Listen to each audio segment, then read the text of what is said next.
Friends, आप सब बहुत अच्छे हों, खुश हों, स्वस्थ हों, मस्त हों और अपना बहुत अच्छे से ख़्याल भी रख रहे हों। साथ ही आपकी प्रिपरेशन भी बहुत अच्छी चल रही हो। तो मैं भी बहुत अच्छी हूँ और मेरी प्रिपरेशन भी अच्छी चल रही है। तो आपने अभी देखा ही टाइम 5:30 के करीब हो रहा है और मैं सबसे पहले अपना आज का डे प्लान कर रही हूँ, क्योंकि अगर मैं अपना पूरा डे प्लान कर लेती हूँ कि कब मुझे क्या पढ़ना है, तो मुझे इससे एक चीज़ जो है फ़ायदा कर जाती है कि मैं कैसे भी अपना दिन का काम मैनेज करके पढ़ाई ज़रूर करती हूँ। और जितना ज़्यादा हम अपने लिए टास्क रख लेते हैं, तो उतनी हमारी कोशिश भी बढ़ जाती है कि हमें दिन में ज़्यादा से ज़्यादा पढ़ना है। क्योंकि इस टाइम पे आप सभी को पता है कि टाइम मैनेज करना बहुत ज़रूरी हो गया है। तो आप देख सकते हैं मैंने अपने लिए आज का टारगेट क्या रखा है और ये सभी चीज़ें मुझे आज रात तक कंप्लीट करनी ही करनी है। हालांकि मैं अपना वीडियो आपको पूरे दिन का यानी कि रात तक का शेयर नहीं कर पाती हूँ, केवल शाम तक का ही वीडियो मेरा रहता है। किसी किसी दिन मैं रात की स्टडी भी इंक्लूड कर देती हूँ, क्योंकि मुझे अपनी पढ़ाई के साथ साथ वीडियो एडिटिंग ये सब भी मैनेज करना होता है। तो इसीलिए मैं अपना जो पढ़ने का टाइम है वो सिर्फ शाम तक का ही वीडियो में रखती हूँ। तो सबसे पहले मैं अभी साइंस पढ़ रही हूँ और साइंस में मैं जितना पहले पढ़ चुकी हूँ उसको भी थोड़ा थोड़ा सा टाइम देके रिवाइज़ करते जा रही हूँ। जो भी हम इम्पॉर्टेंट नोट कर लेते हैं, तो अगर हम थोड़ा सा टाइम देके डेली डेली उसको रिवीज़न करते रहेंगे तो लास्ट में बर्डन नहीं पड़ेगा। और रटने से अच्छा है चीज़ों को रेगुलर बेस पर अगर रिवाइज़ करते रहें तो वो ज़्यादा लंबे समय तक माइंड में टिकी रहती हैं। आप चाहें तो इसको प्रैक्टिकल करके देखें। डेली एक सेंटेंस जो भी आप चाहें या डेली जो भी चीज़ें आप इम्पॉर्टेंट आपको लगती हैं उनको आप डेली रिवाइज़ करें, तो आप देखेंगे कि आपको बहुत ज़्यादा एफ़र्ट नहीं लगाना पड़ेगा और अपने आप वो सारी चीज़ें आपके माइंड में सेट हो जाएंगी, आपको लर्न हो जाएंगी। ये बहुत सिंपल सी टेक्निक है जिसके थ्रू आप चीज़ों को बहुत कम समय में बहुत कम एफ़र्ट के साथ बहुत लंबे समय तक याद रख सकते हैं। मैं ऐसा ही करती हूँ। मैं कभी भी चीज़ों को एक ही दिन में 2 बार से ज़्यादा नहीं पढ़ती हूँ, बट उनको डेली ज़रूर पढ़ती हूँ। तो ऐसे मेरी चीज़ें जो है बहुत अच्छे से कवर होती जा रही हैं एग्ज़ाम के लिए। जो मुझे आज आगे पढ़ना है उसको तो मैं बाद में पढ़ती हूँ, पर जो भी मैंने पहले पढ़ रखा है तो उसको एक बार रिवीज़न ज़रूर से कर लेती हूँ। तो इम्पॉर्टेंट ही रिवीज़न करती हूँ जो मैंने हाईलाइट किया होता है।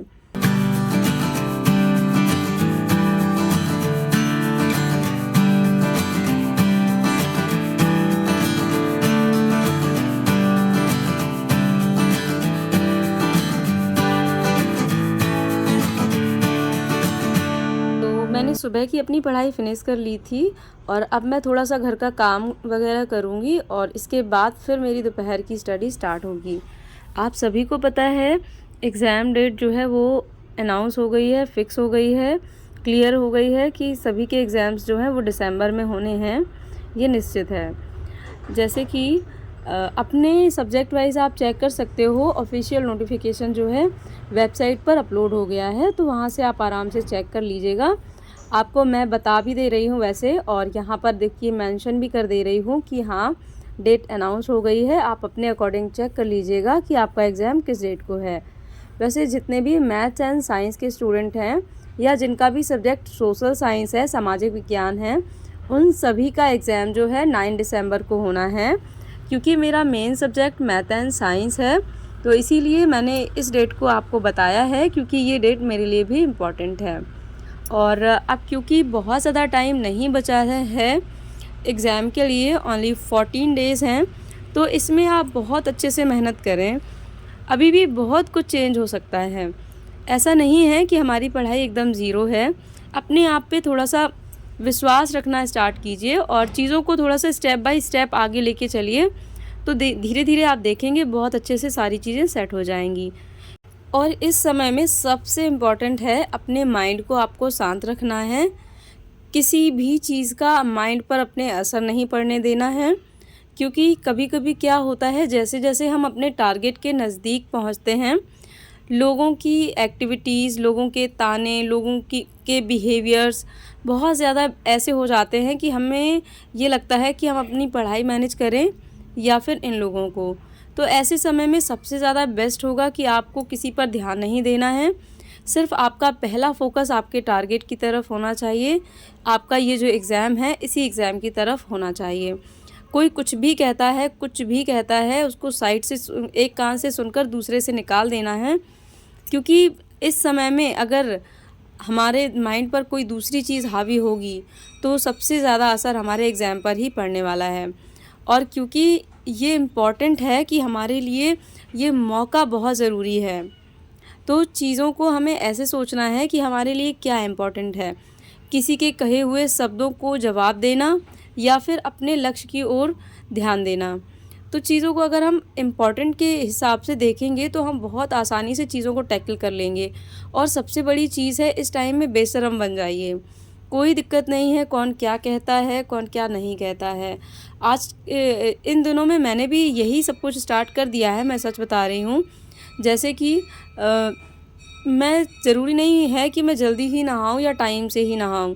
मैं अपनी पढ़ाई के अकॉर्डिंग ही नहाती हूँ आजकल। अगर मुझे लग रहा है कि मुझे पढ़ना ज़रूरी है, तो मैं पहले घर के थोड़े-थोड़े से काम करके और थोड़े-थोड़े काम छोड़ देती हूँ, फिर पढ़ लेती हूँ और फिर थोड़ा-सा ब्रेक लेने के लिए फिर थोड़े से काम कर लेती हूँ और फिर से पढ़ाई करने लगती हूँ। तो जैसे कि अभी आप देख सकते हैं, यशवी अपने स्कूल के लिए चली गई थी और जो भी नाश्ता वगैरह बनाया था, वो सब करने के बाद और थोड़ा बहुत काम अभी बाकी भी है, मैंने अभी नहाया नहीं है और अभी मैं पढ़ाई करूँगी। 11 बजे का टाइम ये हो रहा है लगभग, और अभी मैं पढ़ाई करूँगी लगभग 1 घंटे की। मेरे हस्बैंड मुझे अभी थोड़ा-सा मैथ्स को जो है समझाएँगे और जब मैं इतना पढ़ लूँगी तो फिर ब्रेक लेने के लिए फिर मैं नहाऊँगी और खाना-पीना बना दूँगी। और आजकल बहुत ज़्यादा हेल्प कर रहे हैं मेरे हस्बैंड मेरे काम में, क्योंकि उनको भी पता है अगर मैं अपने टारगेट के लिए इतना ज़्यादा डेडिकेटेड हूँ, तो अपने आप सामने वाले पर्सन को थोड़ा-सा लग ही जाता है। अगर किसी को नहीं भी लगता है तो फ़र्क नहीं पड़ता है, क्योंकि हमारा टारगेट हमारे लिए इम्पॉर्टेंट है। तो पहले डेडिकेशन हमारा हमारे लिए होना चाहिए कि मैं अपने लिए, अपने टारगेट के लिए बहुत ज़्यादा डेडिकेटेड हूँ। इसके बाद ही कोई हेल्प करता है तो ठीक है, वरना कोई उम्मीद मत रखिए कि कौन आपके लिए कितना कर रहा है, कौन कितना नहीं कर रहा है। आपको जितना उचित लगता है उतना काम करें, बाकी के टाइम में अपना पढ़ाई पे ध्यान दें। अगर आप अपनी फैमिली में रहते हैं तो अपने घर की साफ़-सफ़ाई पे भी आप ध्यान मत दीजिए इस टाइम पे, क्योंकि सफ़ाई 15 दिनों के लिए अगर आप सफ़ाई नहीं करेंगे तो कोई बड़ी बात नहीं है। एग्ज़ाम के बाद आप चाहे तो पूरे दिन सफ़ाई में लगे रहिएगा, है ना? तो अभी आजकल मैंने भी यही माइंडसेट अपनाया है। मेरे हस्बैंड मुझे यही सजेशन देते हैं कि कुछ दिन के लिए काम को छोड़ दो, बहुत ज़्यादा इम्पोर्टेंट काम जो है उस पर ध्यान दो, बाकी के सारे काम बाद में हो जाएंगे। और फ़र्क नहीं पड़ता है कि 15 दिन के लिए आप कितना काम छोड़ते हो कितना नहीं। अगर कोई आकर आपको कुछ कह भी देता है कि ये काम नहीं हुआ, वो काम नहीं हुआ है, तो सिंपली उनको मतलब आंसर कर दो। ये नहीं है कि उनको ये समझाना ही है कि मेरा एग्ज़ाम है, मेरे लिए एग्ज़ाम ज़रूरी है, काम ज़रूरी नहीं है। तो ऐसी चीज़ों को आप मत समझाएँ। बेहतर है कि आप उनको बोल दें ठीक है बाद में हो जाएगा।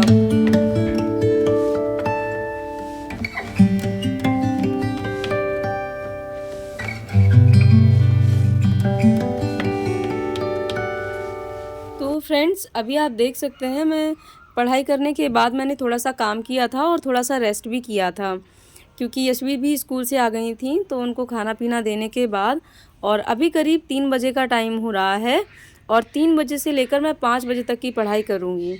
और 5 बजे के बाद आपको पता है कि फिर मैं आपके लिए अपना वीडियो अपलोड करती हूँ। तो इस टाइम में मैं अभी जो 40 मार्क्स का जीके जीएस आना है उसकी प्रिपरेशन करती हूँ बेसिकली।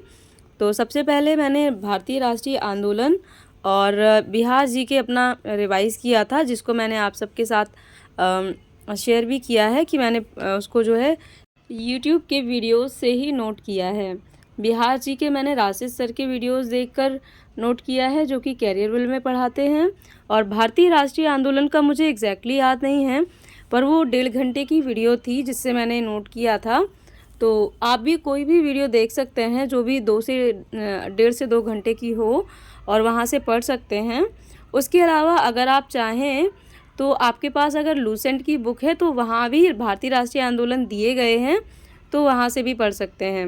मेरे पास बहुत सारे कमेंट्स आ रहे थे इसी के रिगार्डिंग कि आपने भारतीय राष्ट्रीय आंदोलन कहाँ से पढ़ा है। तो मैंने यूट्यूब से ही देख लिया था और सबका मैंने बहुत ही डिटेल में नहीं पढ़ा है, पर बेसिक सभी का पढ़ लिया है और उसी को मैं बार बार रिवीज़न करती रहती हूँ, क्योंकि कई बार क्वेश्चन यहीं से जो है निकल आते हैं।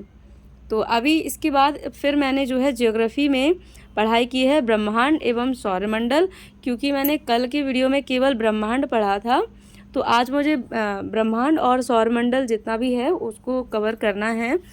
मैं बहुत ज़्यादा हिस्ट्री और ज्योग्राफी को डिटेल में नहीं पढ़ पाऊँगी, क्योंकि आप सबको पता है हिस्ट्री और ज्योग्राफी कितनी वास्ट है। इन दोनों को थोड़ा थोड़ा पढ़ने के बाद फिर मैं संविधान से रिलेटेड थोड़ा बहुत पढ़ूंगी, क्योंकि वहाँ से भी क्वेश्चन आने के पूरे चांसेस हैं। तो अभी इतना करने के बाद फिर रात में मेरा जो रहता है मैं सबका थोड़ा थोड़ा सा अच्छे से रिवाइज़ कर लेती हूँ और जितना भी मेरा रह जाता है उसको पढ़ लेती हूँ। तो रात का मैं आपको वीडियो जो है शेयर नहीं कर पाती हूँ, पर फिर भी आप अपनी पढ़ाई बहुत अच्छे से करें, मेहनत करते रहें, देखिएगा सफलता ज़रूर मिलेगी। और आज का मेरा वीडियो यहीं तक रहा। मिलती हूँ फिर किसी और अच्छे से ब्लॉग के साथ। Till then take care and bye bye.